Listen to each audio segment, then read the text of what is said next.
காற்று வீசும் நேரம் இது, மேலோக தூர கூட்டும் பாடும் வேலைது, மண்ணின் மாந்தரும் கதறும் நேரம் இது, மேசிய மண்ணில் உதித்தார்.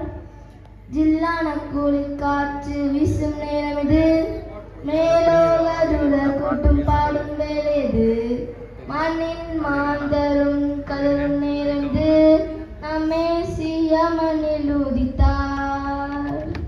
நட்சத்திரம் நடுவானில் ஒளி விளக்காய் சாஸ்திரிகள் பின்தொடர்ந்தார்.